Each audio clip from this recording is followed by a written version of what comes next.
अस्सलाम वालेकुम नाज़रीन। मौसम सिंध बलोचिस्तान जी सां गॾु मुकमल मालूमात तव्हांखे इन वीडियो ते ॾींदासीं। चैनल ते नया आहियो त चैनल खे सब्सक्राइब कयो। सब खां पहिरियां मौसम जी ॻाल्हि कयूं सिंध जी, त सिंध में कराची, हैदराबाद ऐं कराची जे इलाइक़नि में किथे हल्की त किथे तेज़ बारिश जा 28 तारीख़ खां पोइ इम्कानात आहिनि। ऐं कराची जा जेके भी इलाइक़ा आहिनि, गुलशन मेमार, गुलशन हदीद, मुकमल कराची में किथे मौसम साफ़ रहंदो, किथे हल्की बारिश रहंदी, किथे तेज़ भी रहंदी। उन खां पोइ ॻाल्हि कयूं हैदराबाद विचोली सिंध जी, त विचोली सिंध में ख़ासि बारिश जा इम्कान नज़र न पिया अचनि।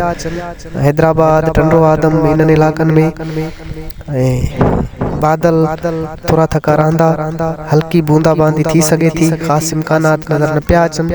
उन खां पोइ थर जी ॻाल्हि कयूं त थर में मौसम ख़ुश्क रहंदो, किथे किथे बादल रहंदा ऐं फ़िलहाल बारिश जा को भी इम्कानात नज़र न पिया अचनि। उन खां पोइ ॻाल्हि कयूं उत्तर सिंध जी, जैकमाबाद, घोटकी, सखर, लाड़काना, शादात कोट, कंबर, कंदकोट, इन्हनि इलाइक़नि में मौसम ख़ुश्क रहंदो। इन्हनि इलाइक़नि में बलोचिस्तान खां कुछ ककर दाख़िल थींदा, जेके इन्हनि इलाइक़नि ते असरअंदाज थींदा ऐं किथे किथे हल्की, किथे तेज़ हवाउनि सां दाख़िल थींदी।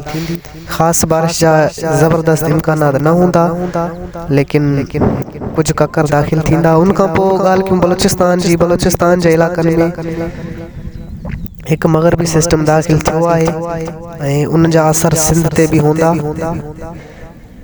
ख़ासि अहिड़ो न आहे, हल्की बूंदाबांदी बलोचिस्तान जे इलाइक़नि में भी थी सके थी।